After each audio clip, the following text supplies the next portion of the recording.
talking, I don't sweat that. If they don't trust me either, I respect that.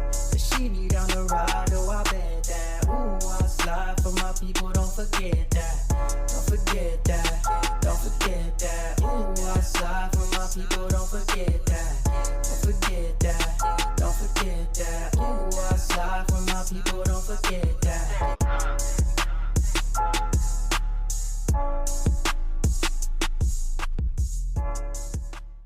Good morning, good afternoon, good evening. How y'all doing, Postal family? Is everybody good? Is everybody cool? Everybody clean? Are you crisp? Are you feeling swell today? Let us. Is everybody irie today? Let's talk.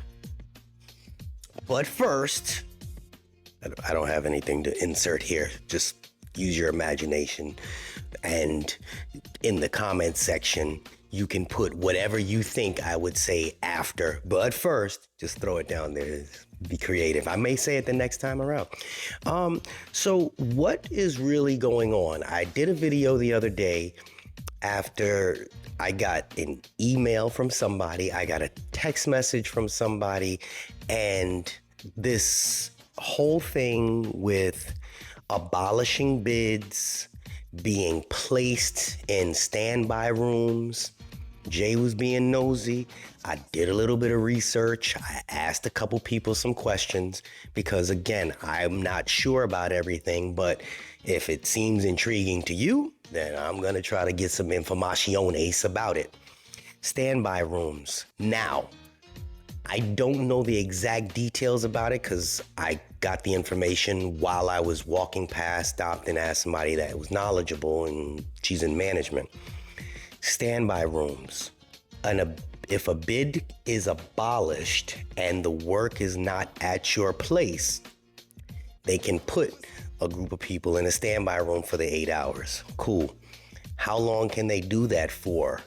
From now, this kind of threw me off. 30 days.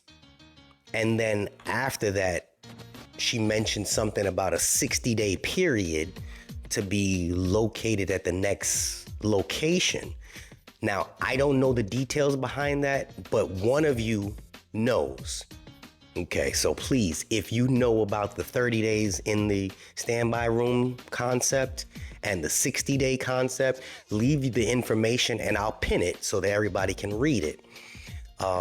But that wasn't the interesting part because, like I said, I was getting information from you all about what's going on at the Palmetto place. A lot of people posting it. Great. Even the lady's picture that posted that, she chimed in on the last video. I'm the one that posted it. Okay, cool. Well, I watched a video, it just randomly popped up about one of the mail handlers that is at the facility themselves. Now, when this person popped up and I was like, it was just a random thing, and I'm gonna leave that video in my comment, okay? So if you look for my comment, which will be in there, like I said, I want to pin the most important comment up. My comment will be there with the link to this lady's video. And this lady started talking about, as a mail handler, they emptied out the building and only mail handlers are in the building doing all the work, clerk work, mail handler work. And she said the only career person that was in the building was, I believe, the plant manager or supervisor, whatever it was. And that threw me for a loop.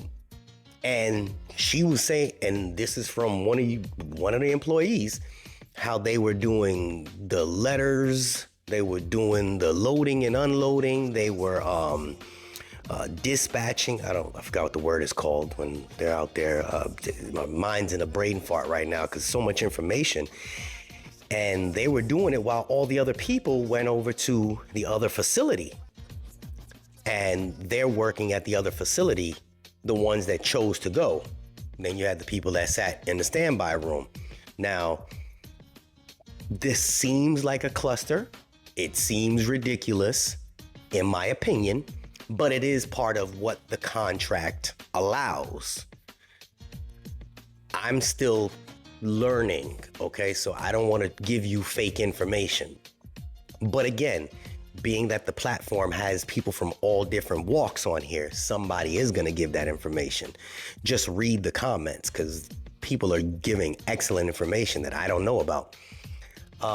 So they're doing the work of all the of all the different crafts in there, and the other building has new people. And then she was explaining how the other building had trucks wrapped around the building. I heard somebody leave a comment, or they mentioned it to me. Somebody texted me about they're waiting 6 hours to offload trucks because they had such a high quantity of mail there.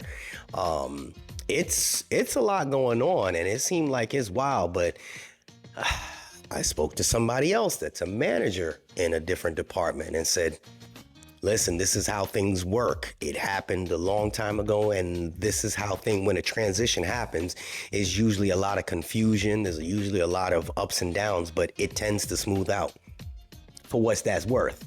People that have been here for 35, 40 years have actually seen transitions, and they may not want to speak about it, but this is more of a mass transition into something different, and people are trying to adapt to it. People are just giving up. They're getting pushed out with the SNDCs, with all the carriers being put into one unit, with the clerks being moved out of one building into another building, with mail handlers not being able to, well, doing all the work in one building. There's a lot going on. Now, from what I'm hearing, I don't know how true this is. What I'm hearing is they're trying to get rid of career personnel doing Sunday work to the best of their ability. Career personnel doing Sunday work because of the fact that we get a Sunday premium. You know, Sunday premium is 25% more of your pay. To some people, that's $5, $6, $7. $8 an hour, 25%. You making $40 an hour, that's an extra $10 an hour on top of your pay for a Sunday premium. They're trying to get any bid that has Sunday incorporated into the bid, change the bid so that the non-career people are working those days. It's weird, ain't it? But I mean, it's the strategic move. And y'all used to think that I was crazy when I said this man's playing chess while we playing checkers. It's definitely gonna cut back on the manpower cost. So that's going on as well. Career are working Monday through Fridays, some Saturdays, and they're not on Sundays at this new facility. So far, again, I don't know the full scope of this. I'm getting bits and pieces. Listen to her video whenever you get a chance. She gave a lot of information. It seemed a little overwhelming to me. And I'm not even at that facility, but this is what all the other facilities have to look forward to if they're gonna be converting into the RPDCs, one facility gets shut down, etc. Newsworthy, I think it is. Information, definitely. You can take bits and pieces of it, because remember, we said we're trying to put this piece of the puzzle together, hold on for the ride and see where it goes. Y'all let me know what you think. If you have information regarding the retreat rights, I think we spoke about that, as well as the standby room and how long a person can sit in the standby room, how far the bid can be if they offer somebody a position somewhere else, the distance.